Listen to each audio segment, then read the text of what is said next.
Hey y'all, I'm Allison Asarch from Nashville, Tennessee. Hey, I'm Sean Fraser from the Ritzy Kids. Hunters, this is Johnny from Rail Motor. Hey, it's Shane from Blind Season. Hey, it's Rob Stanier, and you can check out my music on all the streaming platforms. Check out my latest music on all the streaming sites. Check out my debut album on all streaming platforms. Check out our new debut album. Check us out on Spotify and Apple Music. And you're listening to our friends, Braggy and Curly. My favorite bands from Australia. My two favourite podcasters, Braggy and Curly. Braggy and Curly. On the Unfiltered and Undiscovered Podcast. Hey there, everyone, and welcome to this week's episode of the Unfiltered Undiscovered Podcast. Really informal tonight because the gang is back. We got Rossy back from his quiet family holiday over there in Japan. We spoke about that last week.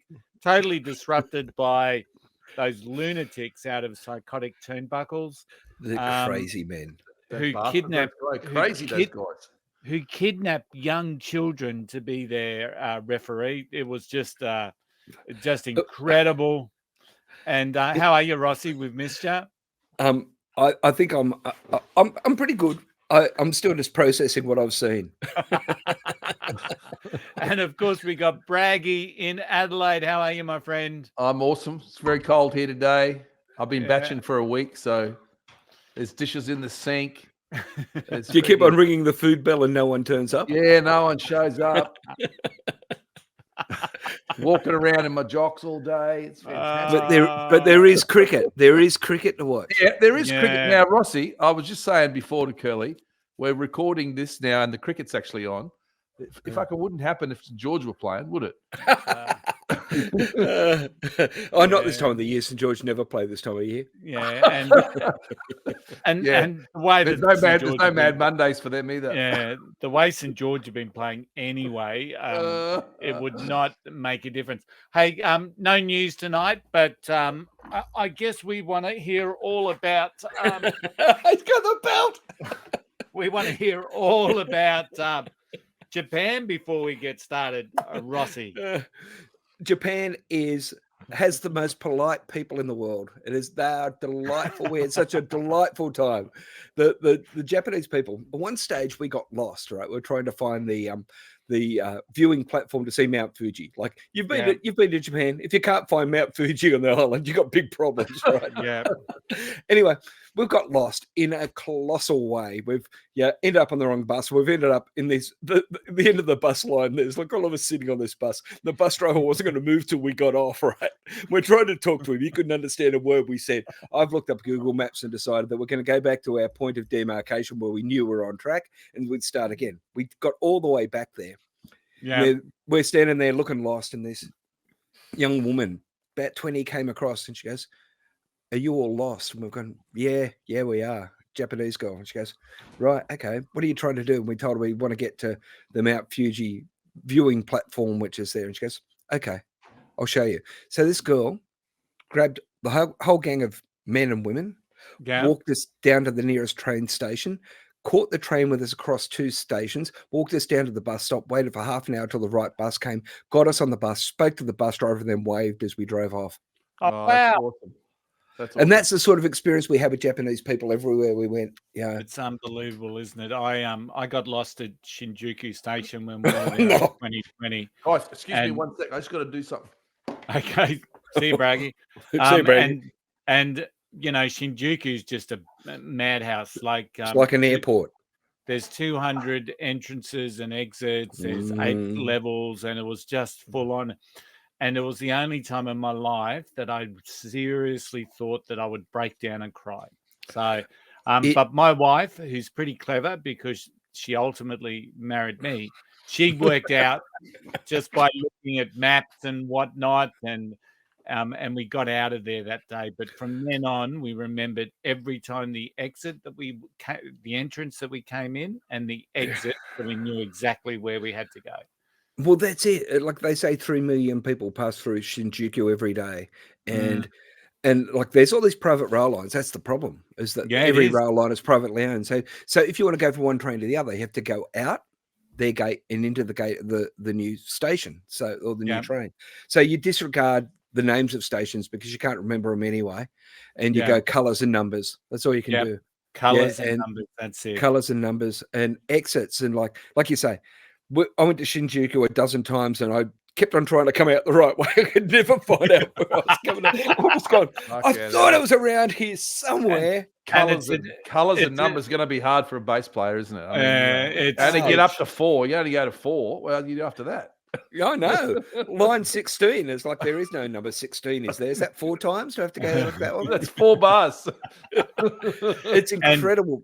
And in Shinjuku, it's like a different world if you come out the north side or the south side. Oh, yeah. Well, we're staying in Shinjuku. Yeah.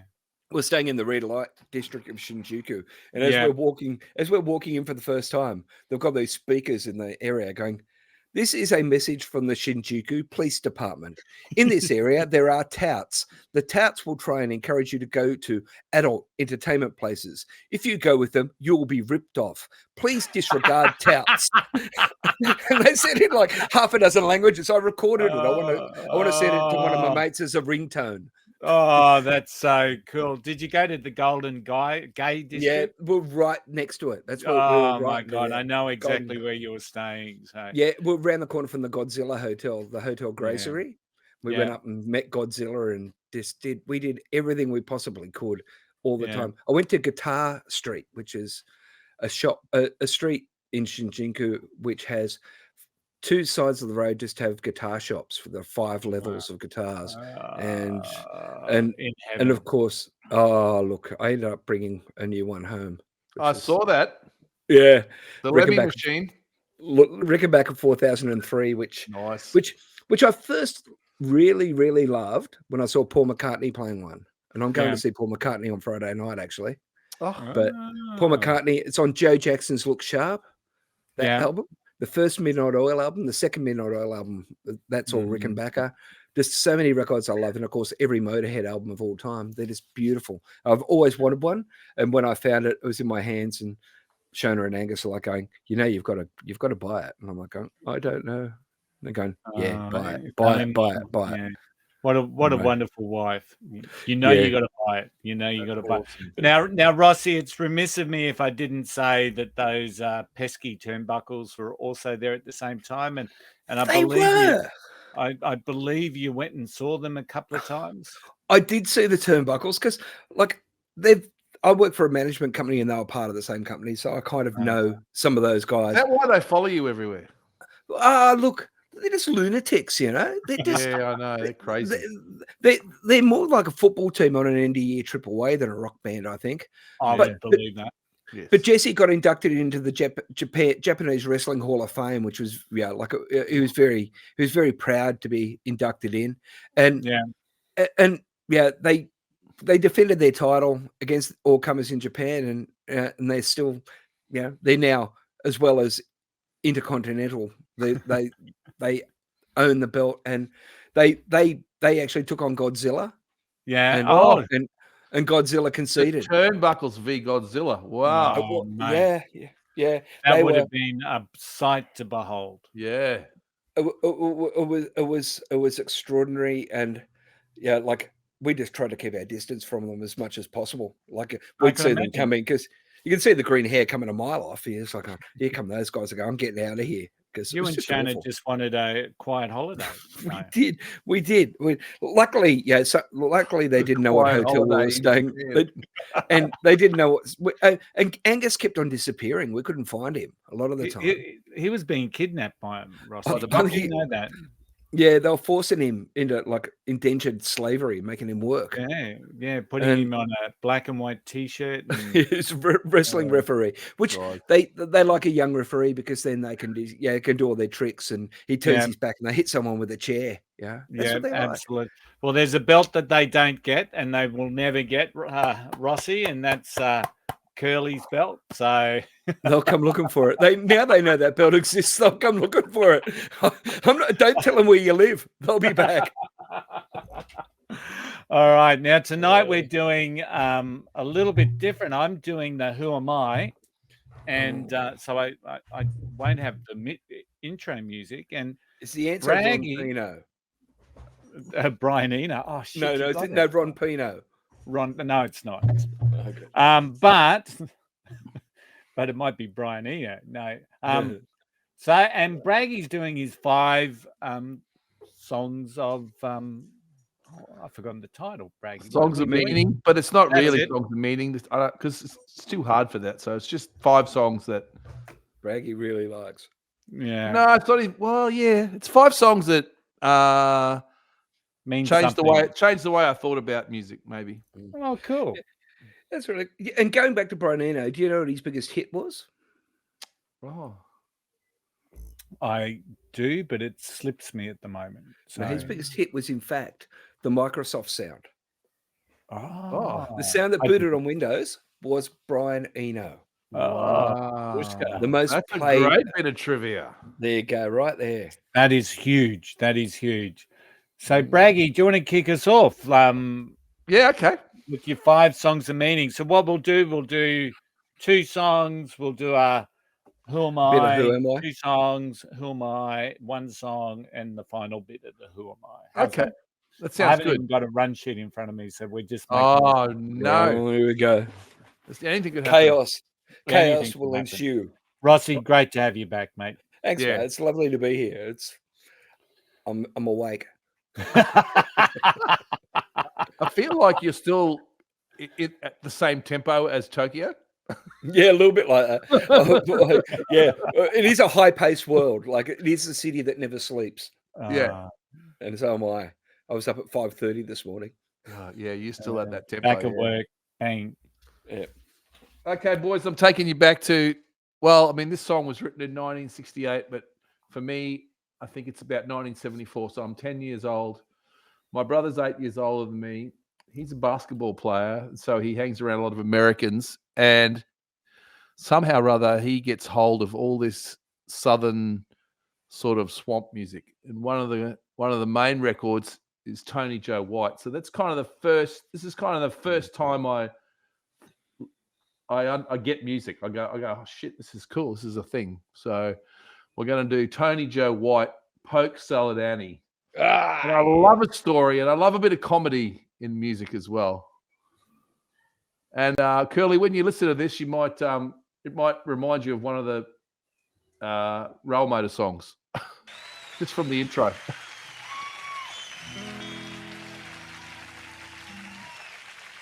Were you hearing that?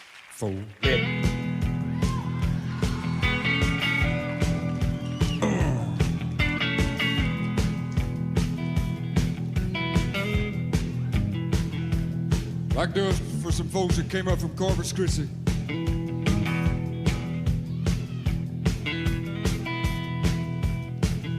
Now some of y'all that still ain't never been down south. I'm gonna tell you about it one more time, so that you understand what we're talking about. Now down there we got a plant. Looks something like a turnip green, except it ain't. Cause everybody calls it poke salad. That's poke salad.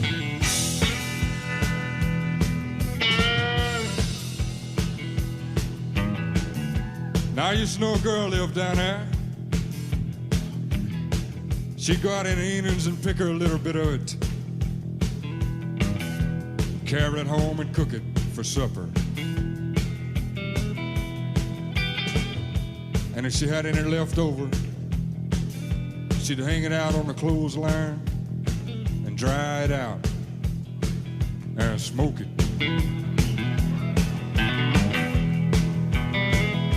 But she did all right, y'all.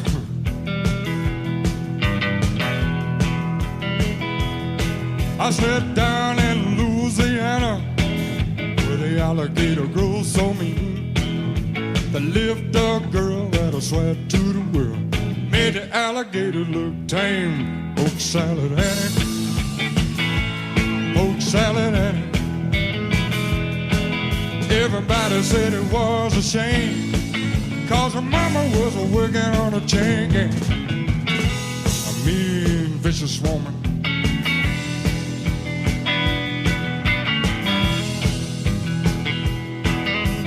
Every day for supper time, go down by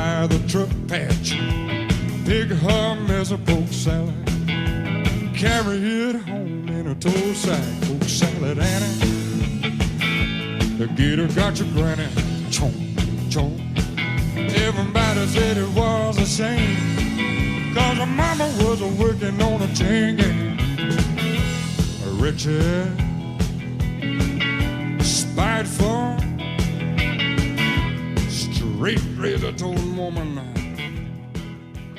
That is cool, Braggy. Now I had no idea what they're singing about. Straight razor-tailed woman went down by the truck patch. Yeah. But later on, I figured out that where he's from is kind of like North Queensland. It's swampy. Mm.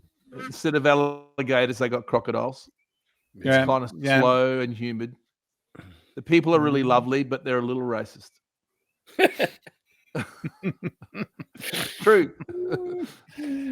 I that's the first time I've ever heard that song, and you just cannot help yourself but tap along. You know, it's just cool. It's like even the monologue is just cool. There's just, I mean, that's 1974. I'm listening to that. So on the charts, on Countdown, is like Susie Quattro. When I'd go to primary school, or everybody else would be talking about those, and I'll say, yeah, but what about Tony Joe White? And they'd be like, who? What? You know, the Hitmen used to cover that song. Really? That's yeah. Mazwak. Oh. He'd let it rip, mate. It was great. Really, really good. Oh, that's cool to know. It was purity time. That gives me a little bit more cred. I was listening. That particular performance, that rhythm section was smoking. Oh yeah, that's hot. That's hot, eh? And Tony Joe White's just playing was just his superb, voice, man. And the voice, like this is for the folks who came up from Corpus Christi. So the Texans had come up. That's it. Oh, I love it. So good. All right. So that was like the first time you sort of understood what music That's the was. first time I really liked music. Yeah, I used to go down. When my brother, he'd go away a lot for basketball. I mean, he's obviously 8 years older, so he's like 18, so he's already kind of leaving home, going away. And I would bring my friends from school around and go down to his room and just freaking pull out the record collection. Oh wow! So listen to this. So that was it. And then I wanted to get a band together, and that's kind of how it's all started. I got a guitar, started playing a few things. So that's really stayed with you. That's stayed with you, hasn't it? That's yeah. That's the vibe, that rootsy that stuff. has. Although I went away from it a bit, Rossy, but I'm back with it now that my brother's in the band that I'm in. Because that's where it all started for me. So we kind of let's just do that vibe if we can. The touchstone, That's yeah. So then I was in a band, and then I remember one of the guys I was in a band with, my good friend Darren, who we've had on the show doing his 5. We went and watched this other band. It was in Townsville. It was a local band called Trademark, just a cover band. But I'd never been up close to see a bit. I'm only still just at high school, and so we had to go and watch them rehearse. I remember in a demountable building in a school at Kerwin High School, and they were playing this next song, and that's when I thought, doesn't look that hard. I think I can do this. I think we can.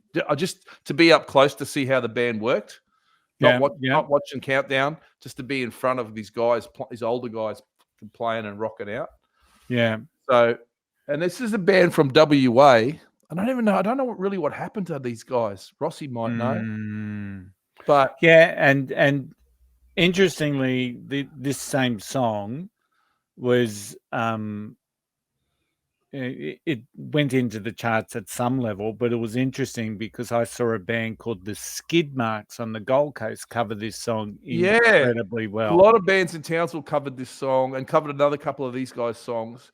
And I just love the clip when you watch it. It's a clip from Countdown. But the lead singer, he looks like he's fucking 14 or 15. He looks younger than Rossy's boy. Right? Yeah, much younger. And he's wearing a Jackie Howell singlet. He's wearing a wife beater on Countdown. Is this the boy? Is this the boys? Yeah. Yes. Okay. Yeah. You're the bass player. The drummer ended up in the Baby Animals. Ah, Now, someone told me something about the Baby Animals. Okay. Yeah. They're Italian boys from Perth. Yeah. Yeah. Well, on this clip, though, there's one of the comments underneath in the YouTube says R.I.P.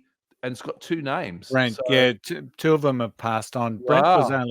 Brent, the lead singer, was only recent. So, as Right. in the last couple of years. So, Yeah, great. But they, I remember this song coming. If it's the song I think it is, I remember it well. It's the Yes. main. It's the main. I hear this Now at for a home. new act from Perth. Here are the boys. When you're lonely.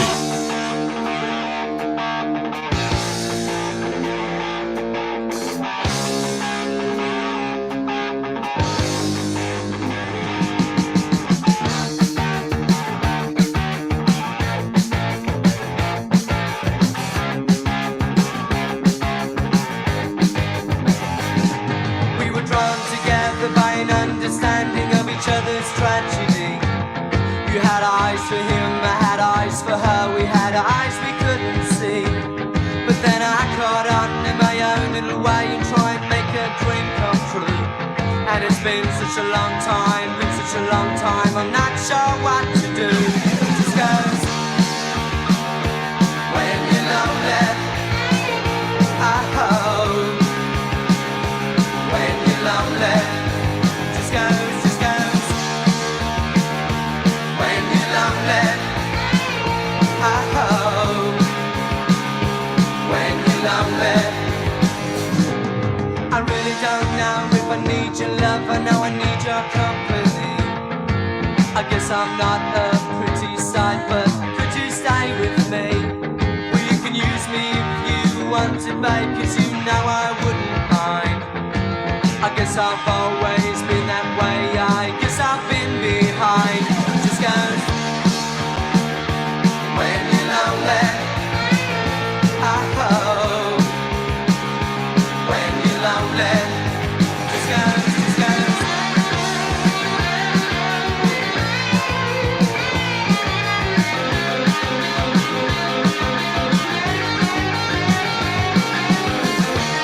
You probably thought I was a well-adjusted boy, but I'm just as lost as everybody else. You might have thought I was a well-adjusted boy, but I'm just as stuffed as everybody else. It just goes, when you're lonely, I hope. When you're lonely, just goes. When you're lonely, I hope. When you're lonely, we were drawn together by an understanding of each other's tragedy. You had eyes for him, I had eyes for her. We had eyes we could not see. But then I caught on in my own little way and tried to make a dream come true.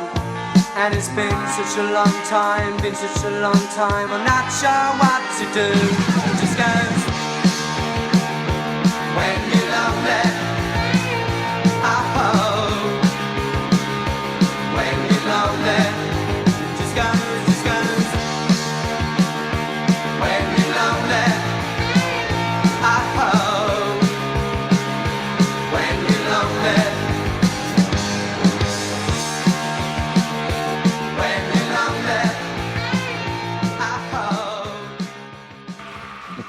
that is a cracker. Aussie rock. I know a You young cannot- boy- I know a young cannot band help that but love steals. that. I know a young band that steals those synchronized jumps too. I hear that song at home a little bit. I'm here to tell you now, even to this day. Can I just say there is no better song in the world to do air guitar to than that song, I reckon. Mate, that whole album, that is just the most undiscovered album. I even like the Yeah, cover. yeah. I even like We the need- cover. of we Down need Boy. Every song on that album is a cracker. I was playing. I remember when it came out because I was playing in a band that was not Yeah. unlike them, and I just Yeah. realised that we were hopeless compared to them. But I really, No, it's so Rossy. It's so well arranged. it really is well put together.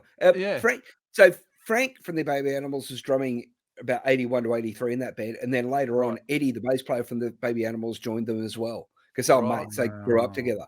And so, like, Frank and Eddie, if you ever saw the Baby Animals, you know that band were like, they're a cut above as a rhythm section, right? Yeah, and I can kind of hear it in that as well, you know. Yeah, but it's such a happy pop song. It makes me happy every time I hear it. Yeah, so that turns you right on. And the same with Wayo, the other one, Wayo. Well. The harmonies are great. It's just all perfect. We've spoken about this before. We need to do a whole show on that album. We do. Because it is just incredible. And then their follow-up album's not bad either. Yeah. But then you got Why Don't You Hurt Me, Baby? Yeah, hurt me, babe. And I just love the way he sings in an Aussie accent too. Yeah, but the pogoing and stuff is very sort of like, we're really a rock and roll band, but we've got to adapt to the new way of things coming on. And, at that point, if we're a Venn diagram, we've just found a nexus point where all three of us intersect. Yeah, that's right. And he had such a presence on stage. Yeah, he's a good-looking young boy. Name was Brent, wasn't it? Brett. Yeah, I think so. Yeah, he had such a presence. Yeah, but their playing was like, they're only young and their playing was very, very good. Very good. Good lead guitar player. Yeah, all of that. Section. I remember seeing the SG and thinking, AC/DC inspired bastards like us. Interesting arrangements. You know, slow bits. You know, different little bass break. Vocal harmonies are great. Yeah. Really all right. So we've done 2 songs. So it's now time for Curly's Who Am I?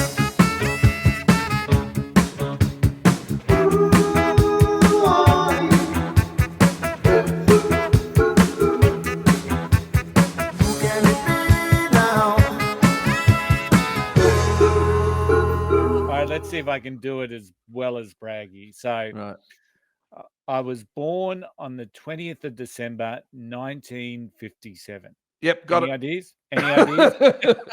I was only gonna text you today, Rossy, and say when Curly says that first line, let's just say we got it. In Barking in Essex. I was educated at Northbury Junior School. Yep. And Park Modern Secondary School, and it's no surprise that I failed my final year standardized exam. I developed an interest in poetry at the age of 12 when my English teacher chose me to read a poem I had written for a homework assignment. Now, when I read that, I thought, has Braggy done this one already? But no, let's hope not. I had written for a homework assignment on a local radio station. I also put some energy into learning and practicing the guitar with my next door neighbor who called Phil Wigg. Now, some of my early influences was the Faces, the Small Faces, and of course, the Rolling Stones. I was also inspired by the Clash during the rise of punk rock and new wave in the late 70s, but I was also exposed to folk music. And I cite Simon and Garfunkel and Bob Dylan as early songwriting influences. That's part 1. Any ideas? I'm going to have a guess, but I'm not going to say. Okay. I haven't got an idea yet. No. Okay, cool. No. All right, back to you, Braggy. Song number 3. Okay. So now I finally get into a band. I'm still at high school, and our first gig is the Pimlico Presents, it was called. And the whole of the school went to the Civic Theatre. Yeah. And I think they still do it because my daughter was going there for a while, and they still did Pimlico Presents, although they have their own theatre room in their school now. But we used to go to the Civic Theatre. And I just remember being so nervous, and we learnt 3 songs to play in our little band. We named ourselves Data 1, DATA, because there was Darren, Andrew, Tave, and Andrew. That's good. That's good. Well, you know, ABBA was pretty big at the time, so kind of still from the best. Use it as a model. Yeah. So, and this song was the first song we played on the night, and we had them in the palm of our hand straight after this one because it's just a great song. And when you learn it, you think, well, this is pretty easy. It's a few chords, but then you get to the lead break and you realize, hang on, this is a little bit more complex than you realize. How old were you when you started playing guitar? I got my first guitar when I was 10, but I didn't start playing in the bands till I was like 15, 16. I played guitar first, And then the bass player, it's the usual thing, Rossy. Then the bass player left and we couldn't find another one. So I said, I'll play bass. And that was it. Yeah. The Did it help rest you get Game yours? over. history. There we go.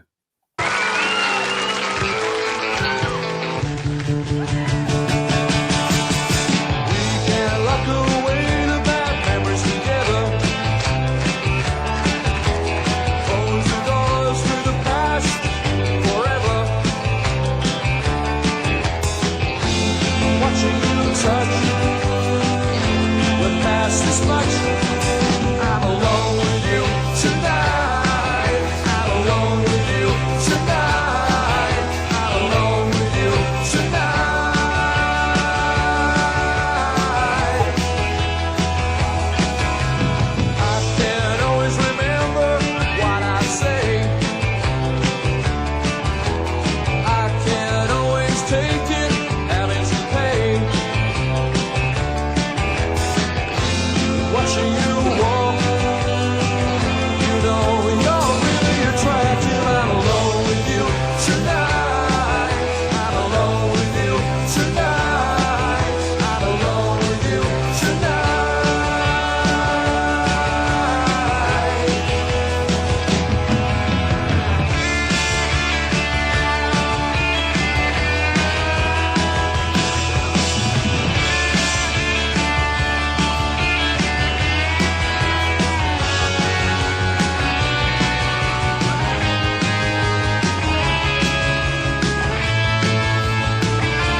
Conversations tear up, you have tied.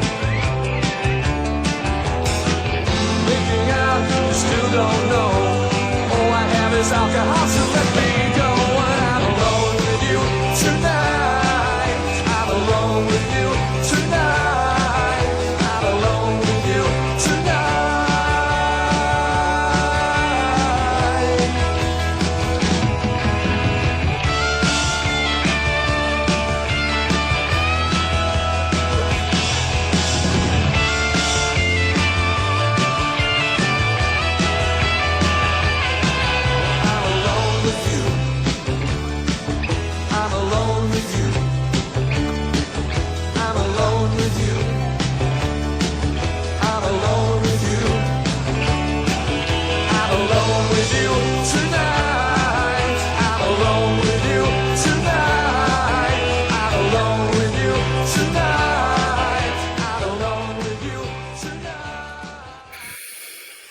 Sunny boys. Sydney boys, Rossy? No, northern New South Wales. Yeah, Kingscliff. Oh, boys. okay. And that record, can I say, that record was produced by a Queenslander, Ah, there you go. Lobby Lloyd. Oh, Lobby Lloyd. Wow. Lobby Lloyd did that record and did the demos, and it is just a masterpiece from start to finish. Yeah, it's brilliant, isn't it? Oh, I forgot to show you this. I actually brought these along as well. So I got the Tony Joe one. Okay. Yeah. Yeah. And a lot of black and white covers. The boys do. Absolutely. The Sunny Boys, man. You look at Jeremy and just you see what the a story that is. Yeah, I've seen the documentary. What a great story it is. Very, very much a tortured genius, wasn't he? So I remember seeing them around that era. Again, another band. Like I'd see him, and I was a couple of years younger, and I go, how'd they get that good too? You know, like I was watching them go, how'd they afford? Like he's playing a pre-L series Strat there, right? Yeah, it's a early '60s Fender Strat, the white, the mint pick guard, and that was like that would be worth. You could buy a house with that now almost. Yeah. And I just forget, how'd they get those instruments? How did that happen? They were just that good. I only saw them once at their peak, and we snuck in the back door at the playroom at Talabudga to watch them. And they're amazing. But I saw them when they reformed probably 5 years ago now at Day on the Green. Yeah. And you look at Jeremy and you just think, my God, how good could he have been if he didn't go through all dramas that he went through. So just a tortured genius. He's just got this brilliance about him, but he's born in an age where that sort of thing was undiagnosed, you know. That's well, it would have been born, you know. Yeah, 20 years later, they would have got onto it much earlier. Yeah. Michael Peterson, the world-class surfer back in the late 70s, was very much the same. He went through that whole mental demons, took to drugs and all that sort of stuff. And he used to say he loved the tubes at Kira because it was the only time that he could be alone. He had all these things talking to him. So amazing. I saw them at the peak of their powers, and I remember thinking they were probably the most dangerous rock and roll band I ever heard, and I still think so. I remember seeing them that night. I can just picture it in my mind's eye. They were playing at the Bexley North Hotel in Sydney, and they were all dressed in black, and they were dynamite. Yeah, something electric about them, in that time. Something. Well, Bill and Peter, the rhythm section, are stellar, and Richard, the guitarist, is like just the perfect foil for them. But like I went with Barman, and we saw the last show ever at the theatre in Sydney, and it was a beautiful experience. I worry when I see Jeremy playing in the last few years. I look at him and I think, is this too much pressure for the poor man? You know, but he seemed happy on stage. You know, he does seem happy. He's got great support now, I think, Rossy. They had they had wife and family and everyone. Like, as a backstage was full of kids. It was fantastic. It really was. But it just like the pressure of all, like, they were so young and they were just exploded, and the pressure on young people. Amazing. And it's about mental health and musicians is a really big tale. It's a really big story. It is. Who else did Richard play for? Richard, well, he went to Canada and was a tour manager, and he was in weddings, parties, anything. Okay. Okay. Jeremy was there was a band called Chinless Elite as well. Chinless and the Fishermen as well. Yeah. But Bill and Peter became the Sparklers, and they had Melanie, their sister, singing as well. And Chris Abrahams, her husband, was playing keyboards, and I did monitors for them for a while, and that was pretty cool because I got to see how good Bill and Peter really were, and it was like, oh wow, and Peter's really imposing. He's a big man, like the Oxleys. I took one of the younger Oxleys out on the road as a lighting guy when I was touring with the Screaming Tribesmen, and he was a big, imposing guy, and I could tell you some stories, but he was wow. The Oxley gene is very strong in that family. They're big men, like giant-sized men, terrifying when they're off the chain, I can tell you. But I love that song so much, just like you. So what was it about that song, Braggy? Yeah. Well, it's just kind of the first song I played live, I guess. But you know, and you played lead guitar in that, or rhythm? I didn't play lead guitar; I just played rhythm guitar and sang. Yeah. So, but it was a song. Yeah, it was a song. And you think about that. That's 1980. I'm playing that in 1982, I guess. It's almost a hit. It's around the time it was a hit. It's about exactly the time it was a hit. Yeah, as we discovered it, and that we open with that too. You know, I was discovering. I only got into the band, obviously, like everybody else, is to get girls, and there I am playing on stage in front of all the schoolgirls. You know, so fuck. This is that whole album is an insight.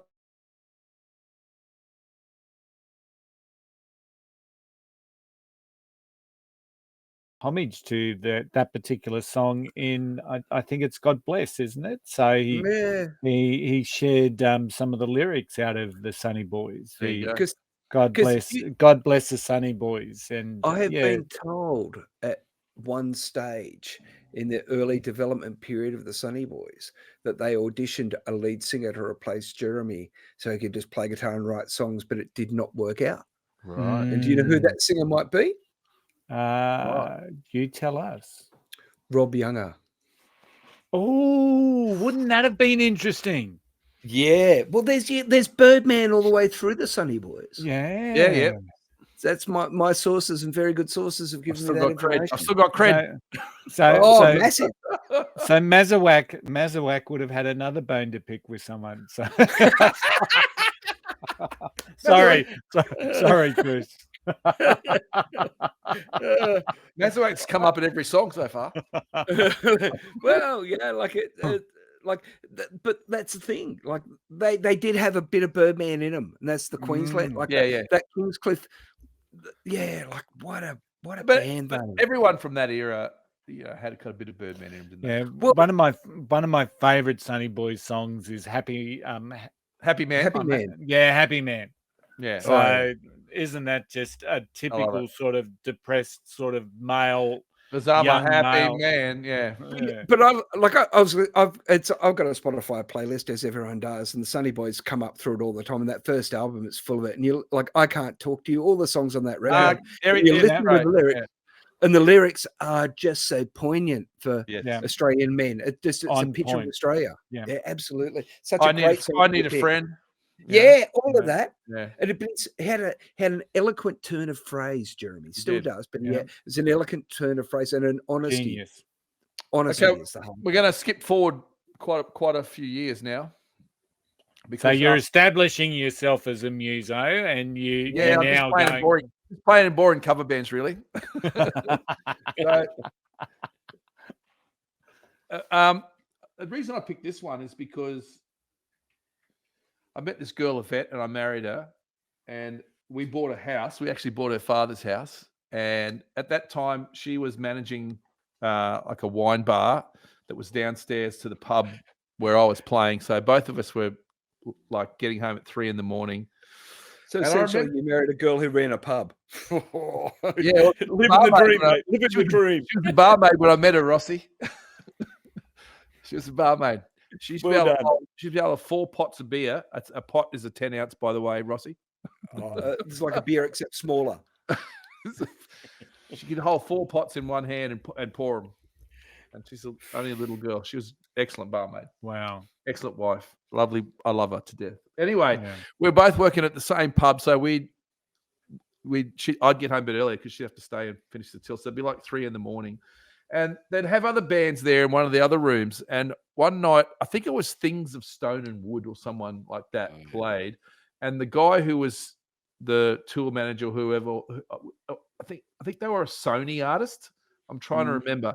Anyway, he was handing out CDs from these up and coming Sony artists, and Yvette brought them home. And one of them was this new young fella called Jeff Buckley. Yeah. And we'd had the record of his dad at home, and we loved that record. And Yvette said, "Oh, this is that son of Tim Buckley." Oh, okay. And I remember us at 3 o'clock in the morning putting that on after we'd both been working at night. And I don't think I'd ever heard a song for the first time that had affected me so much. So this is Jeff Buckley, The Last Goodbye, it's a breakup song. And you know how someone will make hang on, Curly. You know how someone will make a breakup album, and there'll be a song from every emotion of a breakup, like anger, sadness. I feel in this song, every single emotion is in it from the start to the finish. It's just, it's almost a perfect song for me. 3 a.m. is the perfect time to hear it for the first time too. Oh yeah, it's like listening to that for the first time, mate. And then we would just play it over and over and over and dance around the room to that whole album. Yeah, it just brings me back. I'm right there every time I hear that song. Floors ripped up all the carpet on the floors, and it was just, I remember that. Anyway. I get in trouble at home for not respecting that album and that performer enough. I get lectured about it. I get told how I'm wrong because I don't like him enough. Yeah. Well, good songwriters always include a little Jeff Buckley in them, don't they, Braggy? Oh, look, it's just incredible, the gymnastics in it. And I don't know if you listen in that middle part there, there's the strings come in and it's kind of like an Eastern size scale. The vocal performance. The vocal's incredible. It's just a very emotional song for me. I don't know why. I've never gone through a breakup like that. But I just feel the emotion in that song, Yeah, I can imagine. Me every time. I can imagine. Yeah, got me right. All right. That's so good. Yeah. Part 2. So we've talked about some early influences, where he went to school and who his next door neighbor was primarily. So I formed my first band in 1977, which was a punk rock, pub rock band called Riff Raff. My first single was recorded in 78 on an independent label, and it did not receive wide exposure. After a period of gigging in Northamptonshire and London, we split up in 1989. I took a series of odd jobs, which included working at Guy Norris's record shop in Breaking High Street. Now, in 1981, disillusioned with my stalled music career, I joined the British Army as a recruit destined for the Queen's Royal Irish Hussars of the Royal Armoured Corps. However, after completing 3 months of basic training, I bought myself out for £175 and returned home. Oh, I'm not sure. Rossy seems like he's got it. But then Rossy is the fucking genius. No, it's not that. It's not that. It's, yeah, I have seen this chap. I've seen him too. So, yeah. I'm going to struggle.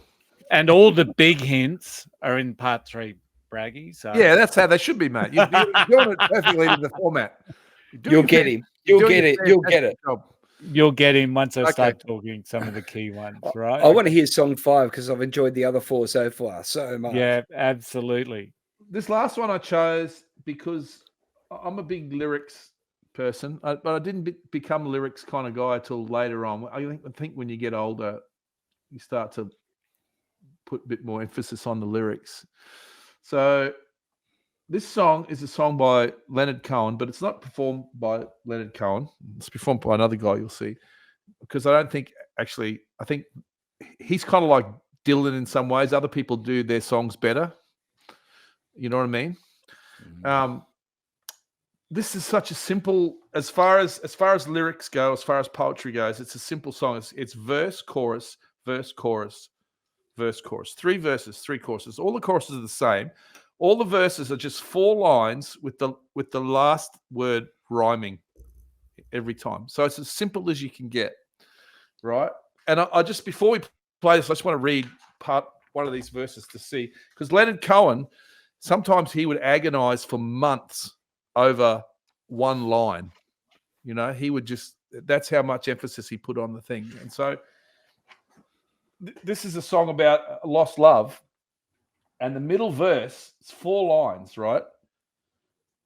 And Curly, you should use these when you do the last, the last thing you do, lyrics.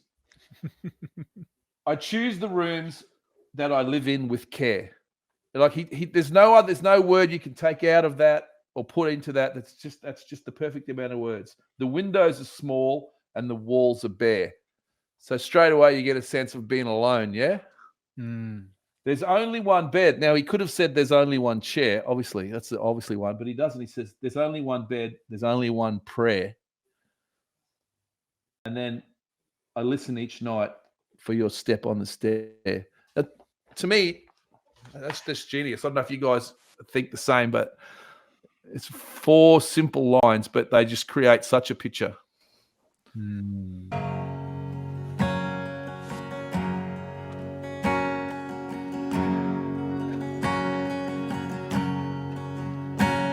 Sometimes I find I get to thinking of the past.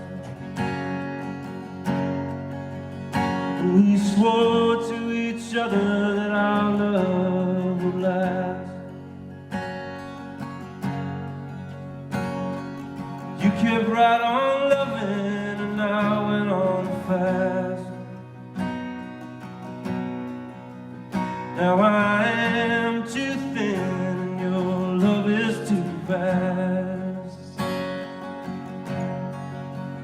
but I know from your eyes, and I know from your smile that tonight will be fine, will be fine, will be fine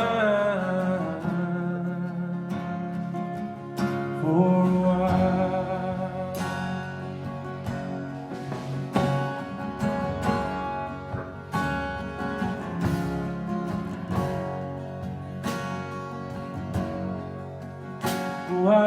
use the rules that are living with care. The windows are small and the walls are bare. There is only one bed, there is only one prayer. And I listen all night for your step on the stair. But I know from your eyes, and I know from your smile, that tonight we'll be fine, we'll be fine, we'll be fine for a while. I've never been a Leonard Cohen sort of a fan, but that's quite haunting, Braggy. Yeah. Even the last verses brings it all home too. But Yeah, I wish we could play it all. no, that's fine, otherwise- mate. That's fine. The Yeah. people will listen to it, so that's But fine. please check out the links will be in the show notes, everyone, because that is really quite a haunting song, mate. What struck me is the influence of the phrasing on Springsteen. Yeah. I can hear eras of Springsteen's vocal phrasing and lyrical turn of phrase out of that. Yeah. That's You know, I've like, never I can picked really that up, hear Rossy, that. but I think you're right. Yeah, I've never picked that up. But Yeah, but it could have been Teddy Thompson's performance as well. But like, yeah, well, it- there's a connection there, I think, with Teddy Thompson, because I could be wrong, but I think he might have. He connects somewhere with Leonard Cohen. I'm not sure how. but like, yeah, that's but like the lyrics, like, yeah, good sub editing, as we know, is if you can take a word out and it changes the meaning, that it doesn't belong there, and he's gone through and made sure that there's no superfluous words. There's It's nothing. just There's nothing what it too is. much. It's exactly the right amount of words. I'd compare, and I could be talking out of my ass, but to me, that's just as good as Byron or any of those classic poets from the. They use bigger and different words, but to convey a message and put a picture in your head. And that's what they did. Absolutely. That's I hadn't listened to that before, and that was really great. Really, really great. Braggy, great 5 songs, mate. Thank you. Yeah. Yeah. Really, And really it- good. And you can see how the music that you've been exposed to has shaped you as a person and as a musician. So would you The be game journey- enough to do that song live? I can play that one around the barbecue. Yeah. It's one It- for that sort of thing. When everyone's had a few drinks and everyone's a bit quiet and sing us the song, Braggy, sing us the song. I'll pull that one out then, But I can see how you've ended up where you are now. Okay, cool. Okay. The boys to there is a journey, right? Yeah.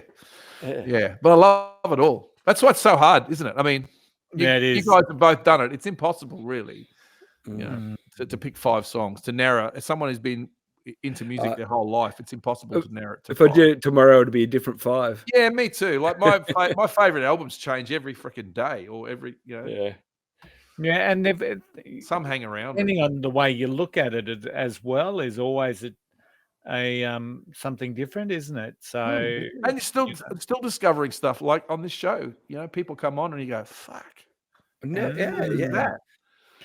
we're still loving Lizzie Jack and the Beanstalk. Oh, what a fucking band. I saw What's the your favourite? Yours and Owls. I saw the festival they were playing the Yours and Owls thing in Wollongong, and it looked massive. So it'd be interesting to see if they're. But I get a feeling that their eyes would be doing this after. They got to playing get that. to Sydney. They got to get to Yeah, Sydney. they really do. They got to tour. They They do. just got to get their music out. So, all right, part 3. This is it. This is the one that Brings it hopefully home. will turn it home for Braggy. So I'm going to go back a little bit in time. In 1978, April, I attended Rock Against Racism, which was the first time I really stepped into the world of music as it's used for political activism.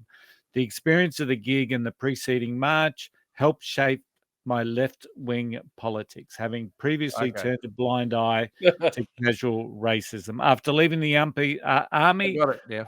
I peroxided my hair to mark a new phase in my life and began performing frequent concerts and busking around under the name of Spy versus Spy after the strip in Mad magazine.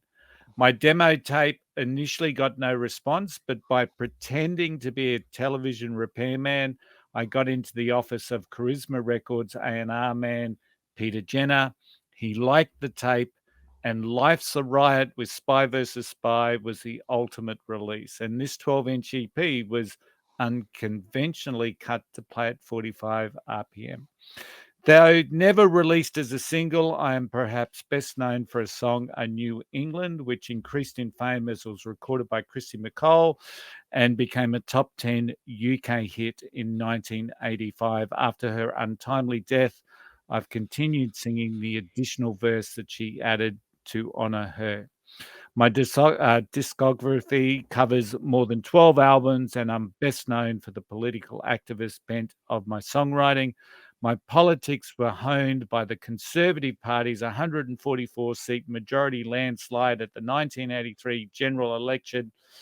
I told my biographer, by 1983, the scales had fallen from my eyes. My record label boss, Andy McDonald, observed that my live presence on stage took on more of an avenging angel.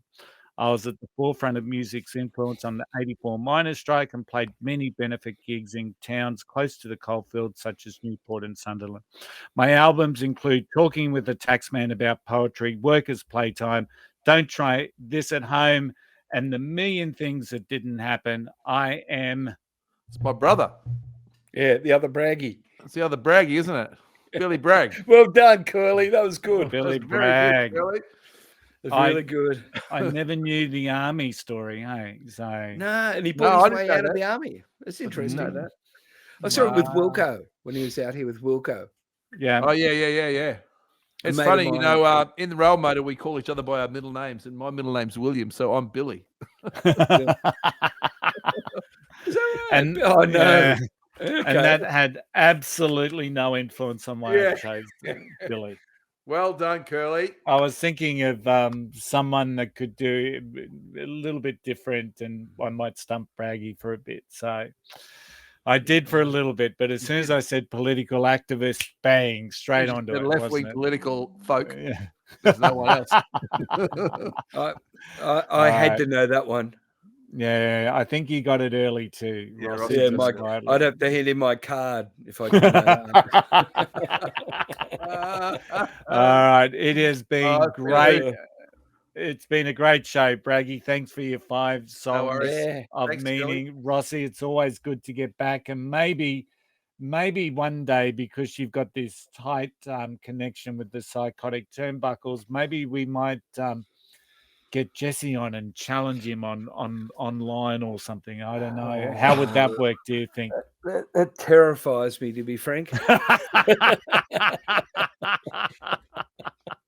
I think more people need to learn about the Psychotic Turnbuckles. So we finished last week's show with the Crusher by the Psychotic Turnbuckles, and I don't have lyrics. Once again, I'm just totally unprepared. So I think I'll put another Turnbuckles song at the end of this, just so people can start learning more about the Psychotic Turnbuckles. Now, if you have enjoyed this episode, God help you. No, if you have enjoyed this episode, Thank please Braggy. like, subscribe, and leave a review. We're on YouTube, Facebook, TikTok. We've got our website at unfilteredundiscovered.com. The songs that Braggy shared with us tonight will be added to our Spotify playlist. Just do a search for Unfiltered Undiscovered. I have lost count of the amount of songs that we're at, but it's No, we're going for hours now, not amount of songs. we are going for hours. We're going to hit the 24-hour mark very soon. And once again, I just don't have lyrics, but you'll be listening to the Psychotic Turnbuckles once we sign ourselves off. Thanks, Rossy. Thanks, Braggy. It's been great Curly. having you back. I wasn't feeling a bit tired before this tonight, but I've been re-energized. So Have we got something for next week that we can tell the listeners, Curly, or it's going to be a surprise? it might be something like this. So who knows? See you all again next week. Ciao, guys. Bye. Bye.